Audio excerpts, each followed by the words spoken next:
du Père et du Fils et du Saint-Esprit, ainsi soit-il. Aujourd'hui, je voudrais un petit peu continuer à attaquer frontalement certaines idées. La dernière fois, je l'ai fait peut-être maladroitement. J'espère qu'aujourd'hui, ce sera mieux dit, mieux fait, moins maladroitement. Donc des idées reçues, comme par exemple le bienfait de la démocratie, du sens du mot démocratie, mais surtout je voudrais parler de démocratie en réponse à ce qui est dit en général par ceux qui sont un petit peu des chantres de la démocratie, des chantres des droits de l'homme, des chantres de tout ce qu'on peut appeler les valeurs humaines, tout ce qu'ils appellent les valeurs humaines, en parlant en particulier de ceux qui seraient encore sous l'illusion, la superstition de la religion, qui est bien sûr la cause de tous les maux, les religions, parce qu'on va dire les religions, parce qu'on ne parlera pas du bon Dieu, c'est-à-dire les religions. Les religions sont la cause de tous les maux, hein, toutes les horreurs qui a eu lieu. Alors il faut savoir que s'il n'y a pas de Dieu et s'il n'y a que des hommes qui inventent des religions, il faut savoir que ce ne sont pas les religions qui sont fautives, ce sont les hommes qui les font. Premier point. Donc je voudrais parler de ce mot qui est souvent utilisé vis-à-vis de ce qui sont des signes que Dieu nous donne pour manifester la véracité, la vérité de sa parole. Comme il le dit, comme à plusieurs reprises je l'ai dit. Il y a plusieurs phrases comme ça de notre Seigneur. Il nous dit, c'est à l'arbre qu'on reconnaît, c'est au fruit qu'on reconnaît l'arbre. Un bon arbre ne porte pas de mauvais fruits. C'est au fruit qu'on reconnaît l'arbre. Et aussi, il dit, à ceux qui refusent de l'entendre, si vous ne croyez pas ce que je dis, croyez au moins à cause des œuvres, car les œuvres témoignent pour moi. C'est le Père qui agit dans les œuvres, qui témoigne pour moi. Ainsi, notre Seigneur, qui est le Verbe éternel, par qui toute chose est faite, se trouve dans ses œuvres, dans les œuvres, qu'il a manifestées à la vue du monde, et qu'il continue de manifester dans l'histoire de l'Église, traité d'illusionnistes. Et on va dire que ceux qui sont sujets des miracles, qui sont sujets d'apparitions, on va leur dire qu'ils sont sujets d'hallucination. Alors, le mot hallucination, je regardais un petit peu le dictionnaire. Vous savez, c'est pas compliqué souvent de regarder un petit peu la définition d'un mot, c'est pas la peine de chercher sur toutes les, comment dire, tous les grands philosophes d'internet pour savoir ce que c'est que simplement un dictionnaire. Vous prenez le dictionnaire, hein, vous en saurez peut-être quelquefois plus que ce que dit un philosophe sur le sujet. Surtout quand le philosophe dit des âneries. Parce que maintenant, bien sûr, quand on dit que la vérité est une hallucination, eh bien c'est qu'on est à l'école des ânes. Et encore, je vais vous montrer qu'on était à une autre école. Donc hypnose, état de conscience particulier entre veille et le sommeil, provoqué par la suggestion. C'est intéressant. C'est aussi l'état de celui qui être totalement absorbé, fasciné par quelque chose. Là c'est dans le dictionnaire, moi j'en rajoute aussi par quelqu'un. Et deuxième terme, donc hallucination. Hallucination. Trouble psychique. Un trouble psychique. Alors le trouble, ce n'est pas l'état de bonne santé. Hein.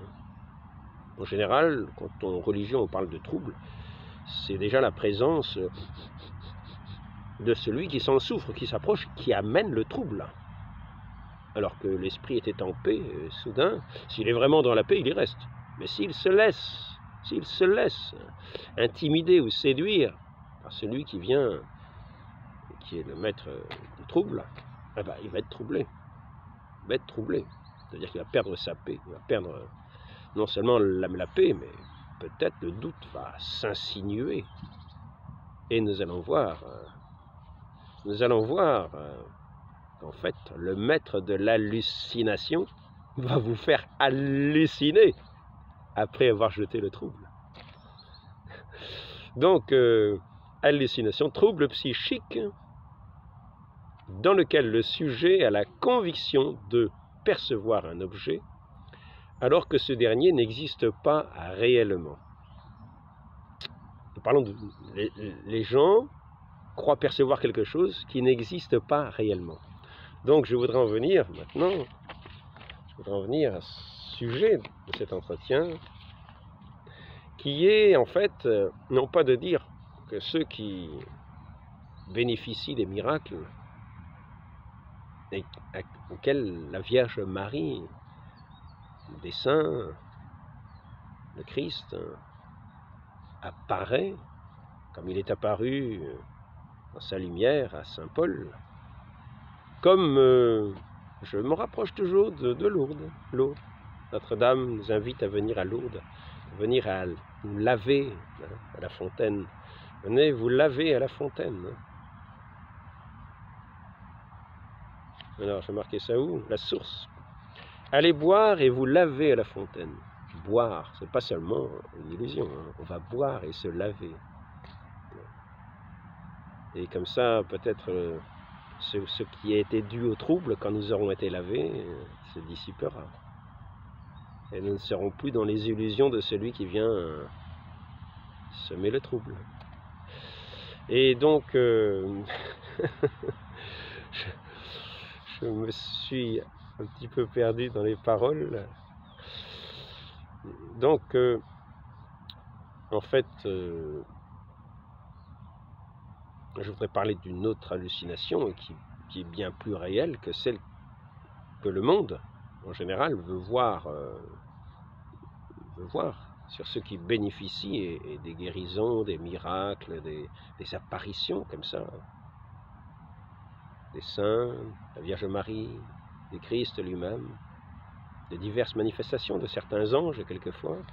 Alors disons, ce sont des hallucinés, Et puis alors quand il y a 70 000 personnes, comme je vous en ai déjà parlé l'autre jour, 70 000 personnes et on voit des kilomètres à la ronde. Alors, je vous avais dit des kilomètres à la ronde, oui, c'est marqué bien précisément à l'intérieur.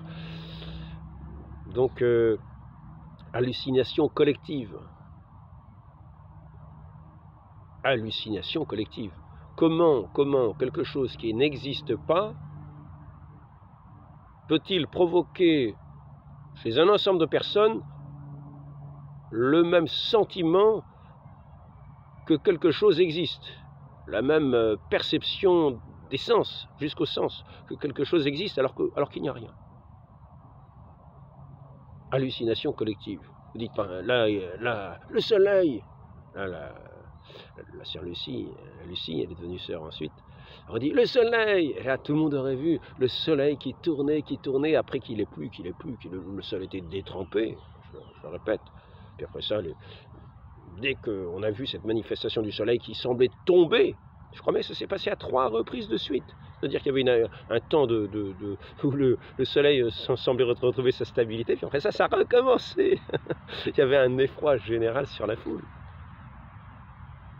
Donc, alors on va dire, hallucination collective. Les gens étaient secs, le vêtement des gens était sec.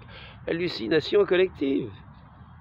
Alors que il avait été dit que ce jour-là, plusieurs mois à l'avance, peut-être le mois précédent, enfin pas mal de jours à l'avance, pas mal de temps à l'avance, je crois que c'est plusieurs mois, enfin bon, il avait été demandé un signe, une manifestation pour montrer que ces apparitions étaient vraies, un grand miracle demandé.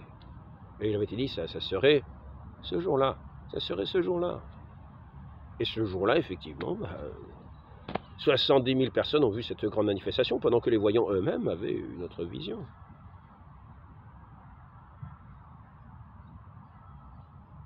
Je ne veux pas dire que cette vision-là n'était pas pour eux, mais ils ont aussi eu d'autres d'autres paroles, d'autres visions.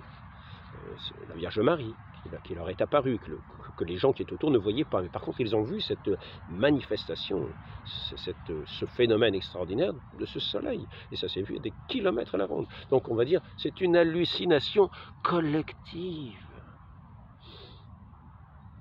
Et moi, ce que je voudrais répondre à ça, c'est que, parce qu'il y a toute une machinerie qui va faire en sorte que l'ensemble d'une population va dire c'est une hallucination collective et que va croire ces paroles. Moi je voudrais dire que c'est cette machination qui installe cette incompréhension de réalité qui nous dépasse.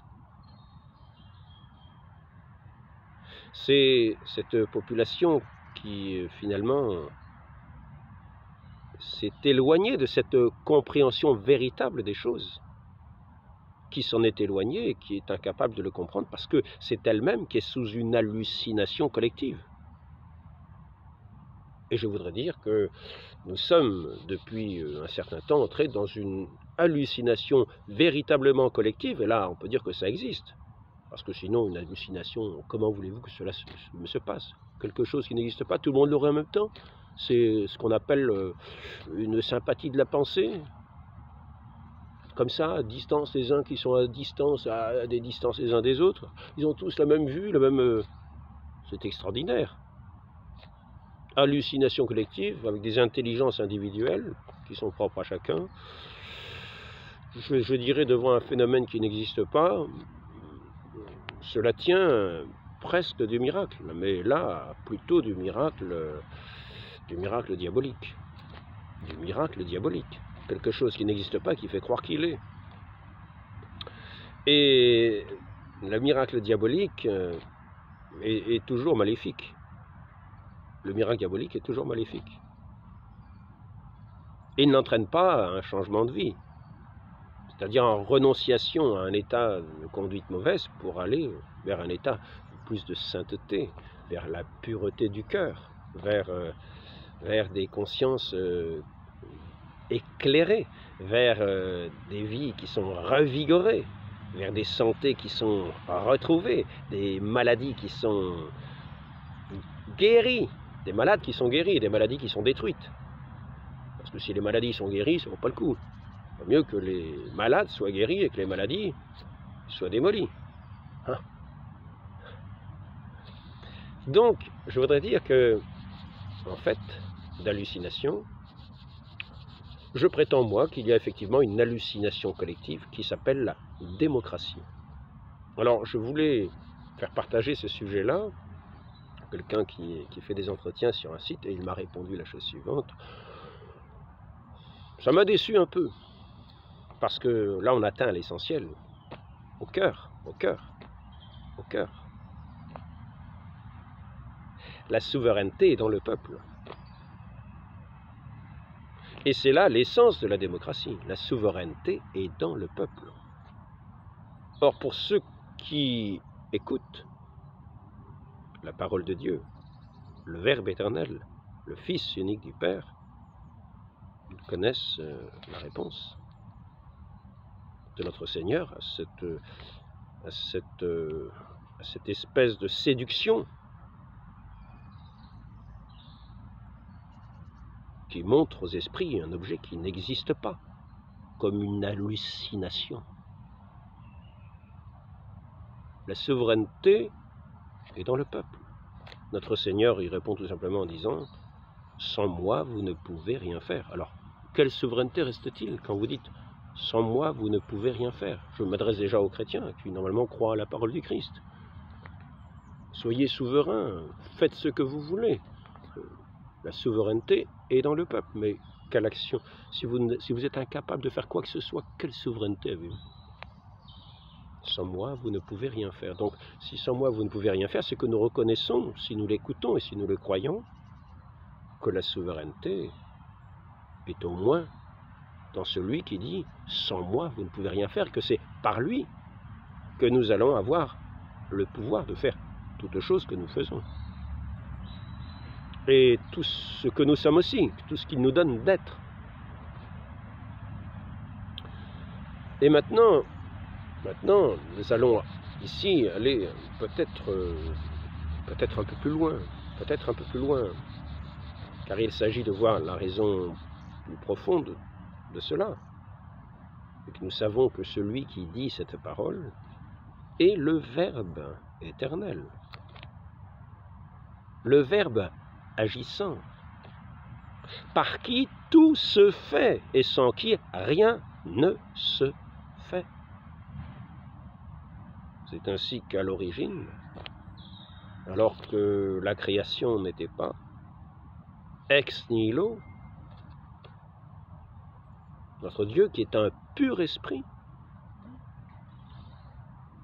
par sa parole, a donné l'être à toute chose créée. Lui qui n'est pas créé, lui qui est au-delà de toute création, lui qui est plus haut que tous les cieux, lui qui est l'au-delà de tout.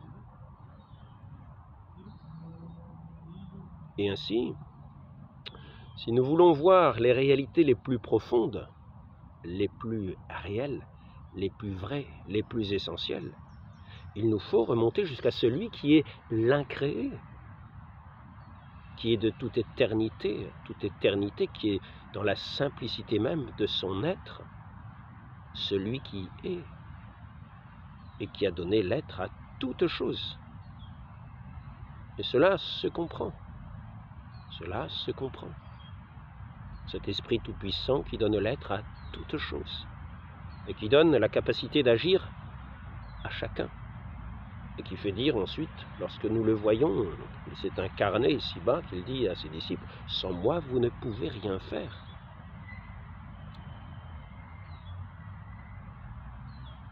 Maintenant, la séduction du monde va consister à ce tour de passe-passe, dans ce tour de magie. Parce que là, nous sommes dans les réalités essentielles, dans les réalités de l'esprit, c'est-à-dire de ce qui est impalpable, mais de ce qui est plus réel que tout et qui est la toute-puissance même, qui agit en toute chose, même s'il donne à toute chose d'être, et à l'homme aussi sa liberté d'agir, de répondre à sa parole, de la rejeter. Et ainsi nous allons avoir cette phrase donc qui est là comme une séduction lancée sur le peuple, alors que nous étions installés dans une société. Je dis installés parce que nous étions assis dans cette société. Nous étions assis parce que nous n'étions pas en danger dans cette société spirituellement. Nous étions assis spirituellement. Nous étions comme les disciples que le Seigneur va nourrir, qui étaient assis sur l'herbe. Nous étions véritablement installés dans cette foi dans le Christ. Et voici que arrive un cri d'on ne sait où, et qui dit « Mensonge, mensonge, la souveraineté est dans le peuple. » Et voici que par ce cri, par ce mensonge, pratiquement, le peuple a été séduit comme le premier Adam a été séduit, en se détournant de Dieu, en n'écoutant plus la voix de Dieu, en oubliant la voix de Dieu, comme étant hypnotisé par ceux qui non seulement parlaient, mais regardaient le peuple comme par un regard magnétique, comme sait le faire le serpent.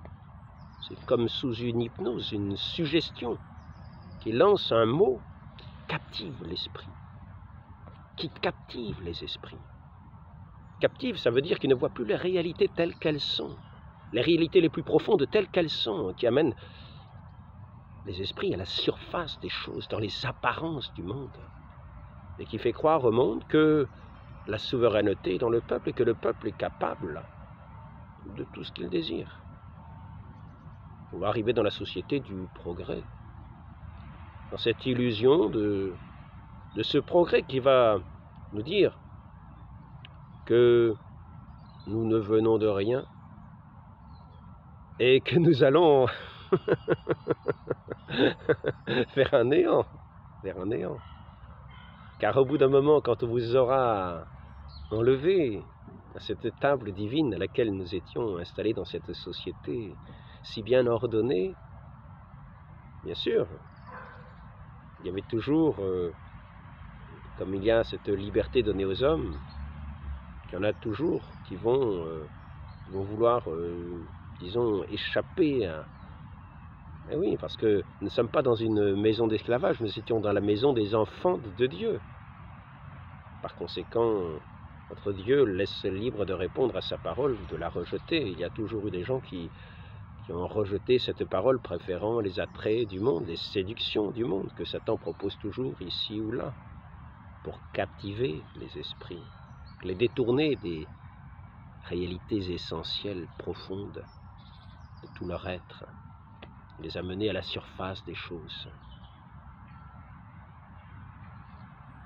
leur faire perdre la vie véritable de leur âme, de ce pain essentiel, de ce pain de vie, pour les amener à ce qui ne nourrit pas, à ce qui ne nourrit pas. Même Moïse, notre Seigneur nous dit, ne vous a pas donné ce pain de vie. Je suis, moi, le pain vivant descendu du ciel. Et donc nous voici maintenant, ayant quitté cette table eucharistique, cette table sainte, cette table où notre Dieu se donnait à nous-mêmes, à nous, pour nous faire ses enfants, pour nous nourrir de sa vie même. Eh bien, Satan est arrivé, le grand séducteur, avec ses agents recruteurs, ses agents rebelles, ces agents qui vont lancer ce grand cri, cette révolution qui est comme une hypnose. À la fois, ils vont séduire par la terreur, ils vont séduire par la peur, ils vont séduire par l'appât, ils vont séduire, vous serez des rois, la souveraineté dans le peuple. La souveraineté n'est pas en Dieu, cet ordre hiérarchique ne ressemble à rien. La souveraineté est dans le peuple.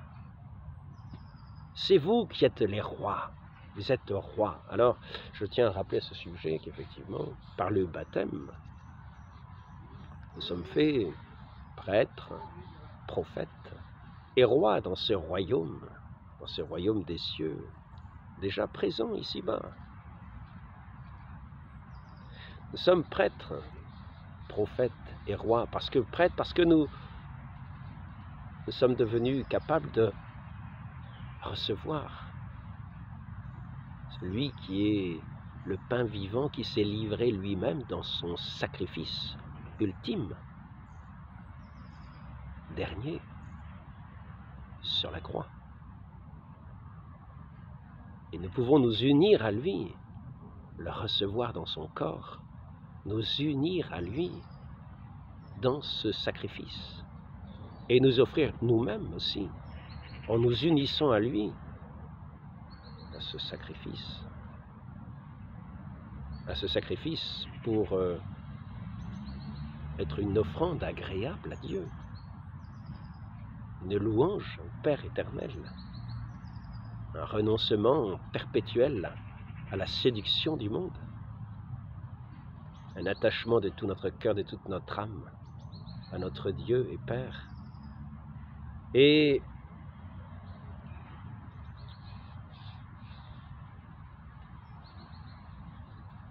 prêtre, prophète parce que justement nous parlons de ce qui est vrai, de ce qui est essentiel, de ce qui fait toute l'histoire humaine.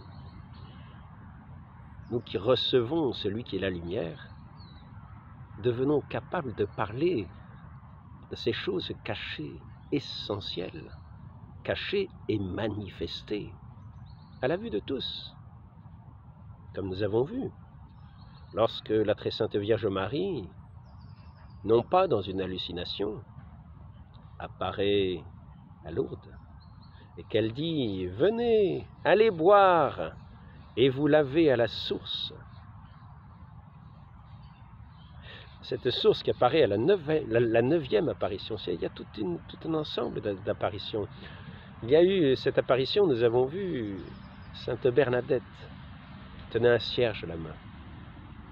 Et il y avait un docteur à côté d'elle qui l'a regardée. Et à un moment, on voyait que sa deuxième main passait sur la flamme du cierge. Et que la flamme du cierge passait entre ses doigts, dans ses doigts, sans que Sainte Bernadette n'ait aucun sentiment, ne laisse apparaître aucune marque ni de douleur, ni de rien du tout. Comme si cette flamme était sur elle, la touchait et la laisse sans l'atteindre. Sans l'atteindre. Et cela s'est passé, comme c'était un docteur, une personne à l'esprit un peu scientifique, mais je veux dire objectif, c'est-à-dire réaliste. Il regarde à sa montre combien de temps a duré ce phénomène. Il me semble que c'est une dizaine de minutes, peut-être un peu plus.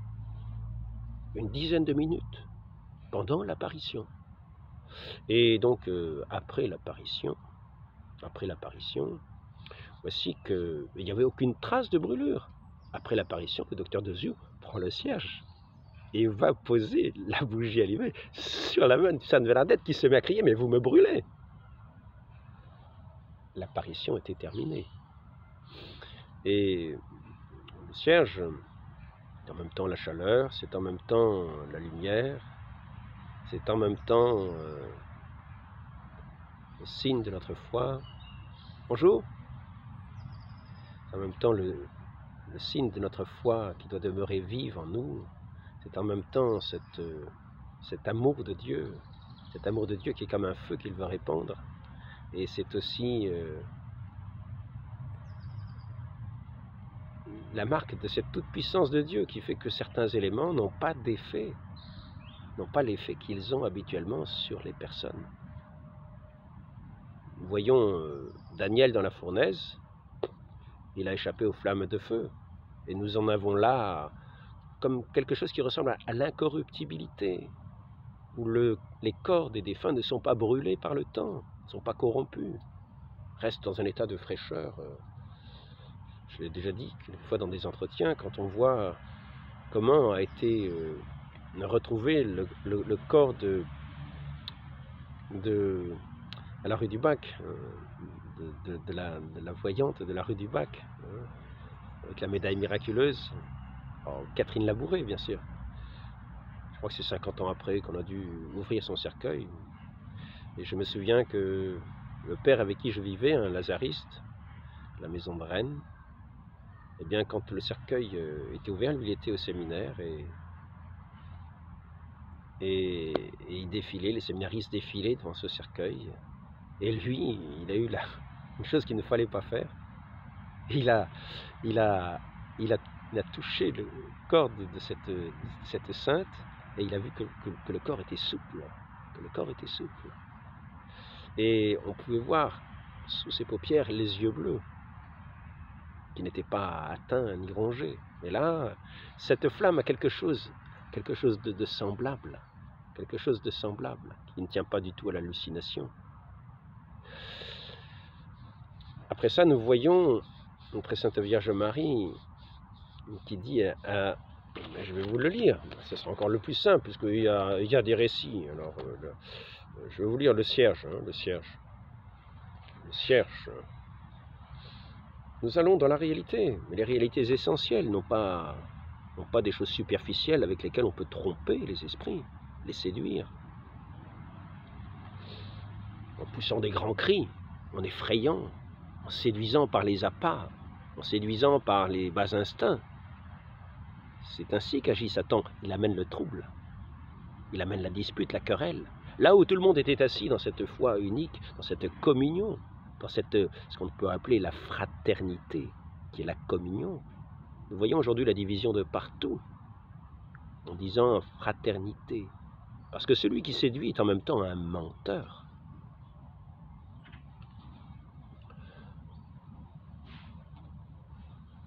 Alors, nous en arrivons donc, page 35. Page 35. Le séducteur est un menteur, ne l'oublions pas. Et il sait captiver l'esprit, c'est-à-dire attirer à lui en extrayant les regards des réalités vraies, profondes, pour les amener dans la séduction, pour les amener dans le mensonge, pour les amener dans ce qu'on peut appeler une sorte d'hallucination, et qui sera collective par le travail de la collectivité, de ceux qui prennent la tête et qui envoient leurs agents afin de séduire tous les esprits à ces mêmes paroles. Ces mêmes paroles. La souveraineté dans le peuple. Cela en revient à la même chose que de dire la création, elle s'est faite toute seule. Non, il n'y avait pas un esprit créateur à l'origine, il n'y avait rien. Et tout cela s'est fait tout seul. Tout seul. C'est la séduction. Ça s'appelle une hallucination collective à laquelle tout le monde croit. Tout le monde y est séduit. Ah, je crois qu'il va falloir que je m'en aille, parce qu'il y en a qui font le ménage, ils vont lever les feuilles. Alors attention, donc on en arrive à la page 29. Page 29. Donc des faits concrets. Notre Seigneur, quand il nous parle, il agit avec des œuvres. La très sainte Vierge Marie, elle parle et elle agit. Elle dit, venez à la source, allez boire, et vous lavez à la fontaine. Et elle fait surgir une fontaine. Bon, je vais en venir là. D'abord page 29. Page 29. C'est encore mieux de prendre le texte lui-même, le témoignage presque direct. Aussitôt qu'elle fut devant les grottes, écrit-il, Bernadette s'agenouilla, ôta de sa poche son chapelet, se mit à prier en l'égrenant son visage, subit bientôt une transformation remarquée par toutes les personnes qui étaient près d'elle, et indiquant qu'elle était en rapport avec son apparition. Pendant qu'elle déroulait de la main gauche son chapelet, elle tenait de la droite un cierge allumé qui s'éteignait souvent sous l'action du courant d'air très fort qui régnait le long du Gave. Mais elle le livrait chaque fois à la personne la plus approchée d'elle pour qu'il fût rallumé.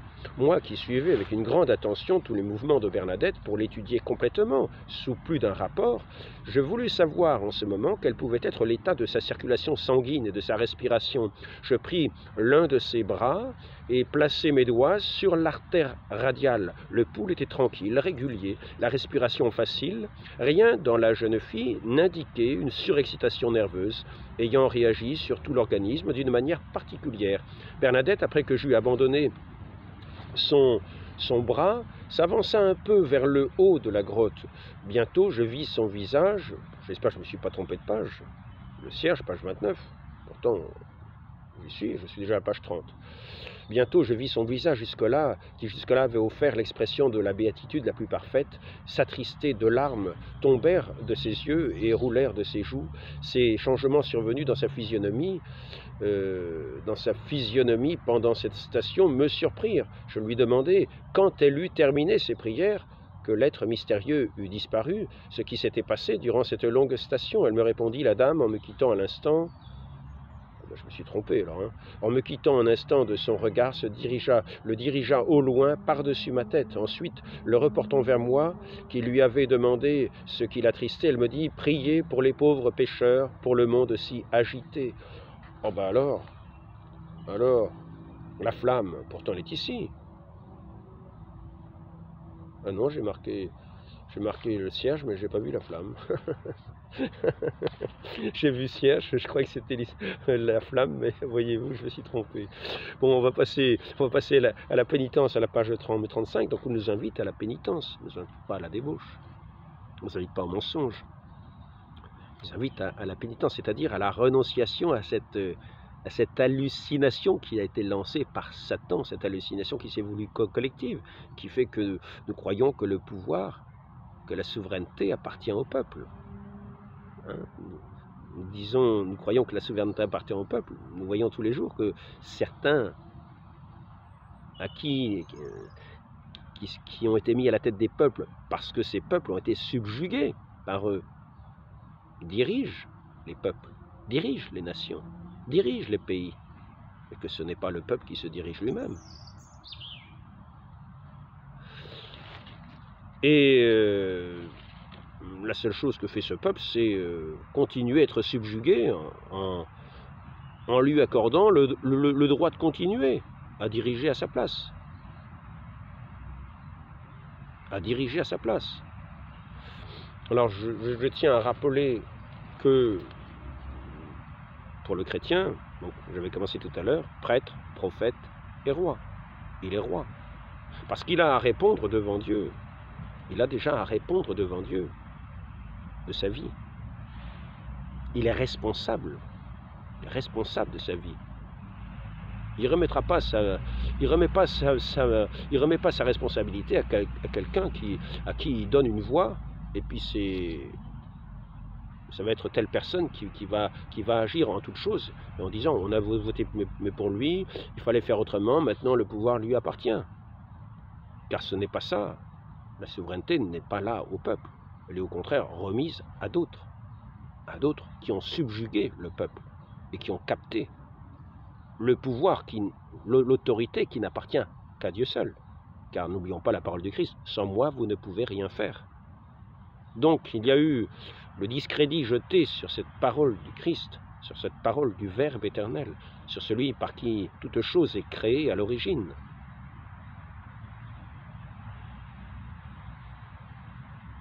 Pour en arriver à enlever celui qui représentait dans la hiérarchie, qui était d'une certaine manière le lieutenant de Dieu dans le royaume, dans les affaires civiles.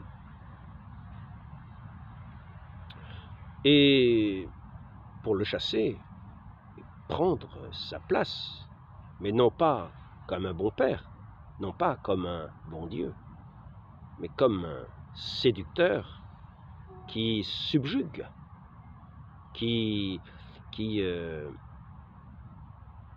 hypnotise les foules et qui fait tenir pour vrai des choses qui ne sont pas.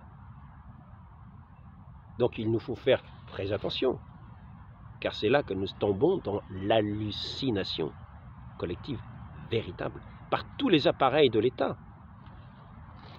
On peut en citer quelques-uns. Nous avons dans les médias, on attaque par les séductions, des choses plus ou moins pornographiques. Là en ce moment, par exemple, j'ai subi une attaque tout récemment. Vous savez, il y a quelquefois on s'abonne à des chaînes, puis vous avez quand une chaîne émet une émission, une chaîne émet une émission, nécessairement c'est émis, quoi. Donc quand une chaîne émet, il y a une petite bande-annonce qui dit « Ah ben ça y est, voilà, ça y est, ou dans 30 minutes, ou bien alors ça y est, telle chaîne qui a lancé sa dernière émission, voilà, vous pouvez regarder, alors on appuie dessus, puis on peut voir. » Mais là, voilà que m'est apparu depuis hier soir tout un ensemble d'annonces de placards pornographiques. Moi je n'ai rien demandé, mais c'est comme une attaque. Comme une attaque pour séduire les esprits, pour détourner les esprits, pour avilir les esprits, pour salir les esprits.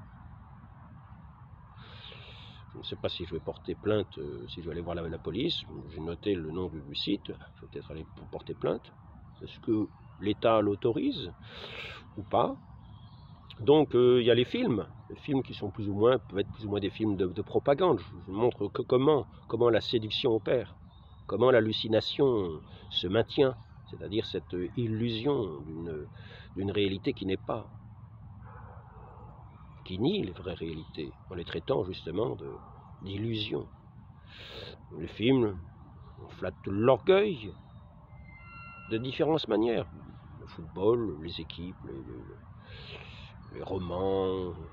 Alors, il y a les philosophes, c'est-à-dire les porte-voix de cette société qui vont toujours aller dans ce sens-là, parce que les autres ne sont pas écoutés. Il y aura aussi Les menteurs, tout simplement, les informations de mensonges. On va vous dire des choses, on va tirer des faits, toujours avec ces présupposés qui vont avant d'annoncer la nouvelle, déjà vous donner la couleur, déjà vous donner l'esprit, le sens de la nouvelle. Hein. On ne va pas simplement vous donner un événement, on va donner le sens de l'événement. Et comme ça, vous n'aurez même plus à penser de ce que c'est que l'événement. Donc vous pouvez bien penser que la souveraineté est dans le peuple, on vous donne déjà le sens de l'événement. Et puis ensuite, vous avez les écoles pour bien former à agir selon ce que veut le pouvoir, ceux qui se sont mis au pouvoir. Et qui ont tous ces moyens d'action, qui ont tous les leviers de commande par la finance. Donc, je voulais en revenir, en revenant à la réalité. La Très Sainte Vierge nous invite, alors là, à la page 35, j'espère que je ne vais pas me tromper, la page 35, à la pénitence. Le mercredi 24 février, l'extase se renouvela. À un moment, l'enfant se tourna vers les spectateurs et le visage en pleurs, des sanglots dans la voix, elle répéta à 3 reprises différentes « Pénitence, pénitence, pénitence !» La pénitence.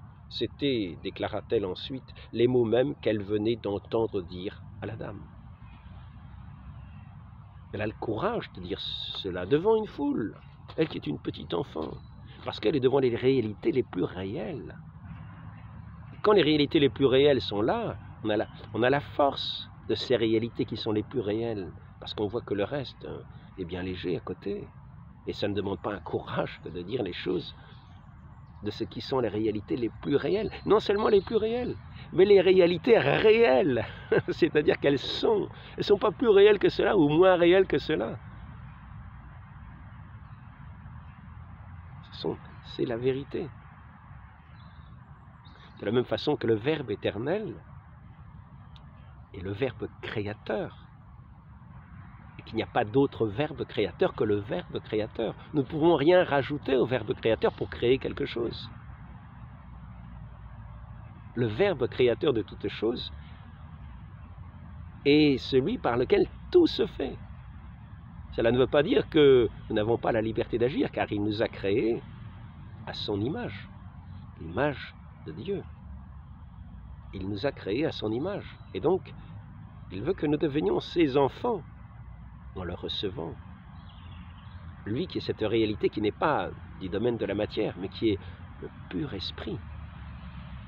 Les anges sont des purs esprits, ils sont cependant des créatures. Mais ce Dieu-là est au-delà de toute créature. Il n'est pas créé. Et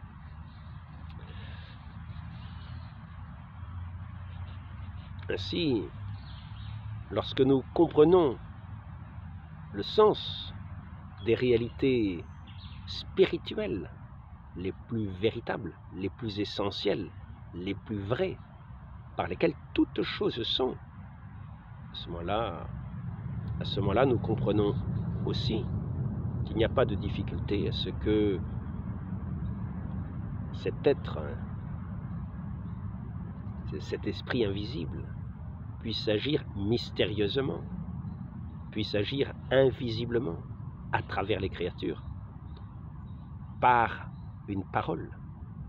Ici, lorsque la Vierge Marie invite Sainte Bernadette à venir creuser à un endroit et que l'eau va sourdre de terre, va surgir comme une source, une fontaine, où elle va inviter à se laver, où des quantités de gens vont être guéris, je vous l'ai déjà dit, eh bien, il y a cette parole, allez creuser. Et cette parole, Très Sainte Vierge Marie, elle est la fidèle servante du Seigneur. Et ce Seigneur qui est le Verbe éternel par qui tout se fait, agit aussi pour faire surgir la source à l'autre. Une réalité qui n'existait pas, qui s'est mise à exister,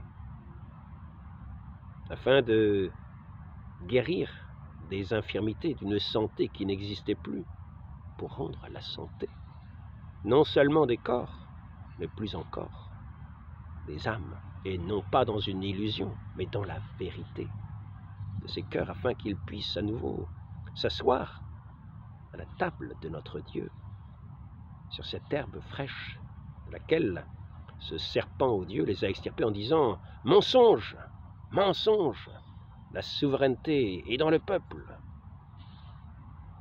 Et oui, c'était séduisant, ça flattait l'orgueil des hommes. C'est l'hallucination collective de ce qu'on croit qui se montre la démocratie qui est comme cette hallucination collective, cette démocratie qui est en fait une démocratie. Et cette démocratie n'a pas le pouvoir de créer, mais de démolir, de rendre les sources pures, de les tarir, de les polluer, de cet air que nous avons pour respirer, de le souiller, de le polluer, de l'empoisonner, de ces âmes que nous avons pour être dans la pureté de Dieu, de les avilir, de leur faire perdre leur dignité d'enfants de Dieu. Il fait que nous sommes tous dans cette égalité, dans cette dignité des enfants de Dieu à laquelle nous sommes appelés. Mais ce n'est pas liberté, égalité, fraternité de cette démocratie qui emploie tous ces mots à l'envers et qui veut nous rendre esclaves de ceux qui nous séduisent, de ceux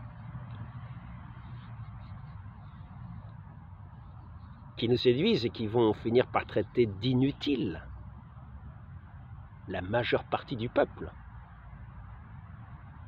comme nous le voyons aujourd'hui. Eux, ce sont les élites, ils sont comme des dieux. Nous les entendons parler.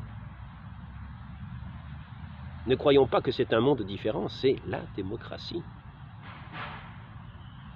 La démocratie qui agit effectivement, la démocratie telle qu'elle est, et qui est faite pour tuer les peuples. Ce n'est pas une vérité, c'est cette hallucination qui est faite pour perdre les peuples. Comme les crocs du serpent, après qu'on a entendu, qu'on a été séduit par son regard, qu'on a été comme hypnotisé, qu'il a capté toutes nos attentions, il peut s'approcher et il peut faire son œuvre de mort par son venin mortel qui nous fera à tout jamais quitter cette réalité, cette vérité essentielle, plus essentielle, plus profonde, que nous avons abandonnée pour aller dans les séductions de ce charmeur.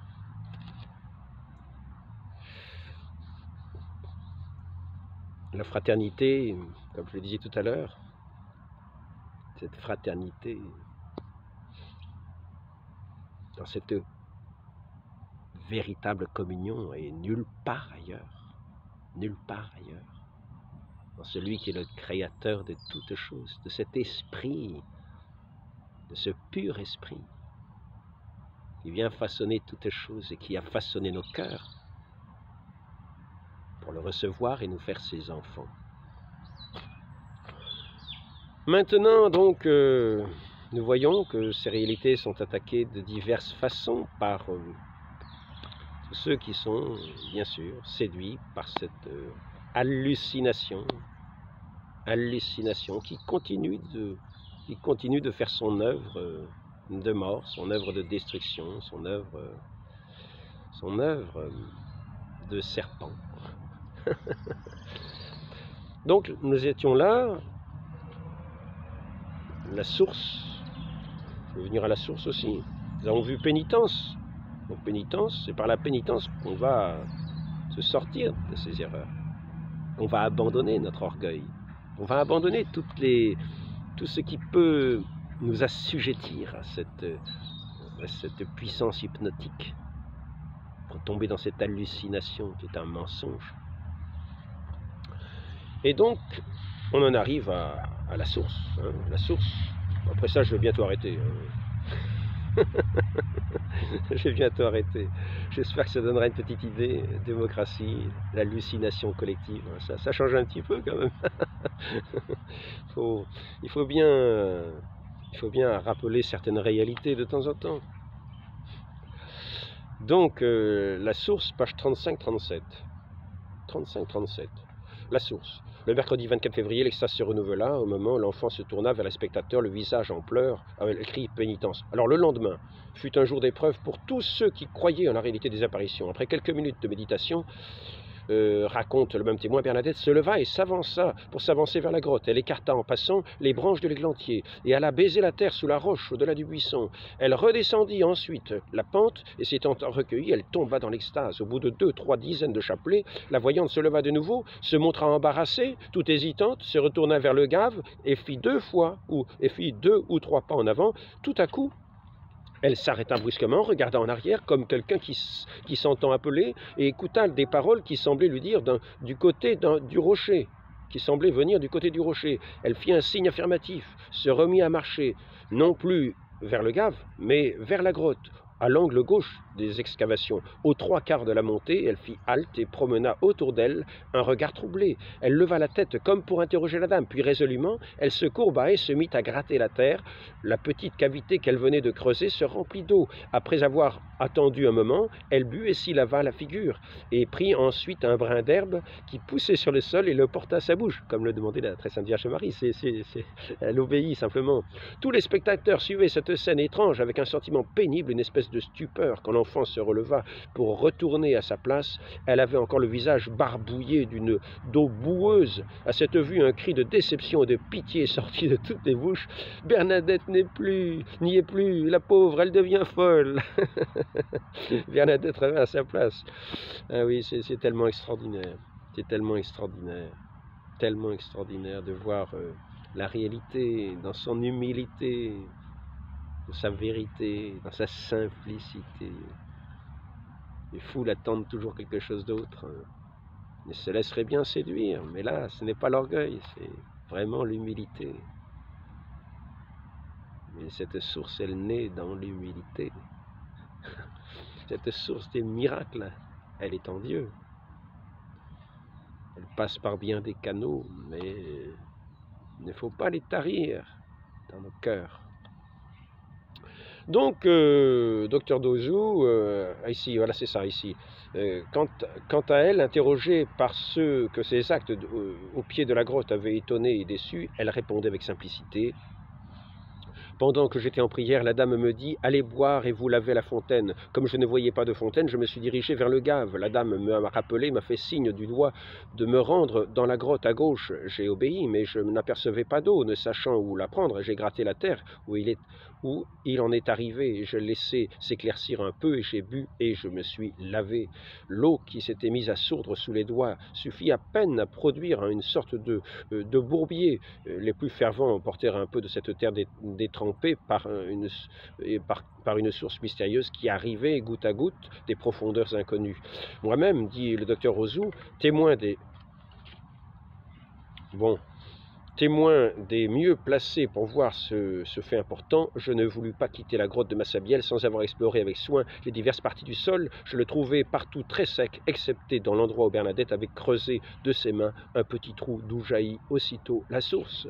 Le filet d'eau grandit sans cesse durant la journée. Le lendemain, quand les habitués des apparitions revinrent, il y avait la grosseur du doigt. Quelques jours plus tard, il était devenu à peu près aussi gros que le bras d'un enfant. C'était désormais un jet puissant et limpide. C'était la source magnifique qui n'a jamais tari depuis lors, d'où s'échappe aujourd'hui par 15 robinets et remplit aisément les 9 piscines destinées au bain des malades.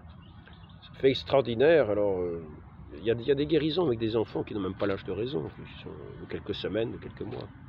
Voilà, donc c'est pour dire, sachons, quand on parle d'hallucination collective, où est la véritable hallucination collective, et essayons d'en sortir.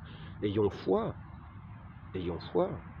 en la vérité, pour sortir de l'hallucination collective qu'ont voulu lancer des révolutionnaires sur le monde et qui n'en finit pas à la suite de leurs cris, de leur épouvante, de leur peur, de leur trouble. Je répète, hein, Sainte Bernadette n'était pas un esprit troublé, et ceux qui sont malades sont guéris à la source. Ils ne sont pas troublés, mais guéris et rétablis sainement. Et pour ceux qui n'avaient pas la foi, ils trouvent la foi dans la guérison. Cette foi qui les comble de cette paix, de cette joie, et non pas du trouble.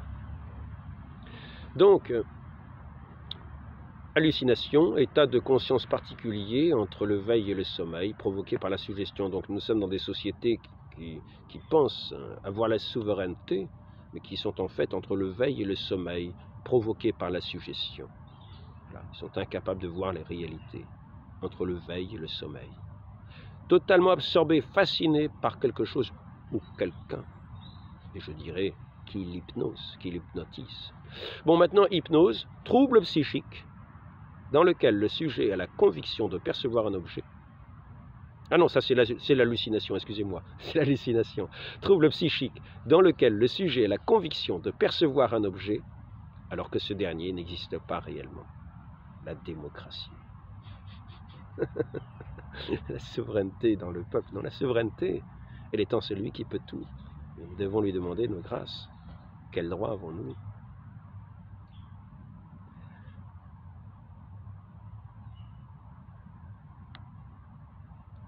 L'hypnose, donc, je reviens, l'état de conscience particulier entre l'état de veille et de sommeil, provoqué par la suggestion.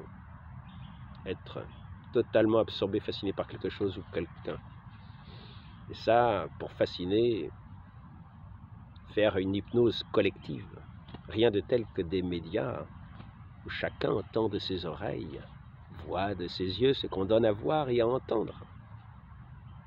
Avec des paroles qui séduisent, qui attirent, qui flattent. Détournons-nous de cela, entrons dans la lumière de ce cierge béni de notre foi, par notre foi, qui ne brûlera pas, qui ne nous brûlera pas, bien au contraire. Dans cet esprit de pénitence qui nous fera renoncer au monde et à ses séductions. Et allons nous laver à cette source, dans l'humilité, quoiqu'elle nous paraisse boueuse au début. C'est ainsi que, quelquefois, les aveugles ont retrouvé la vue avec notre Seigneur, qui est le Verbe agissant, la parole agissante. Non pas la parole séduisante, la parole agissante. Le principe de toute chose, par qui tout a été fait, d'esprit pur, ce pur esprit, au-delà de tout le créé, par qui tout est fait.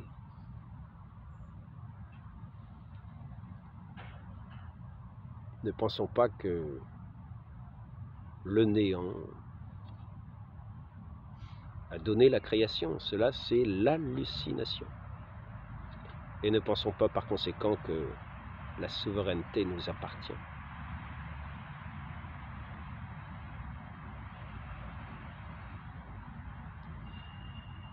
Demandons cette grâce à la très sainte Vierge Marie d'entrer dans ce chemin de vérité et de renoncer aux illusions du monde, à ces pouvoirs de ce monde, cette séduction de l'orgueil.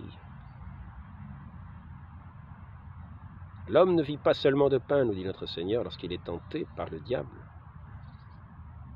Du pain et des jeux, comme le faisaient les Romains, pour calmer les sociétés, du pain et des jeux. L'homme ne vit pas seulement de pain.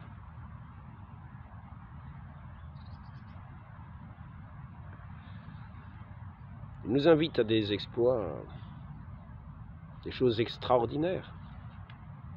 Satan nous invite à des choses extraordinaires. Notre Seigneur lui répond en disant « Tu ne tenteras pas le Seigneur ton Dieu », sachant bien que, en disant « Tu ne tenteras pas le Seigneur ton Dieu », il dit aussi « Tu n'as pas à me tenter, moi qui suis ton Dieu ».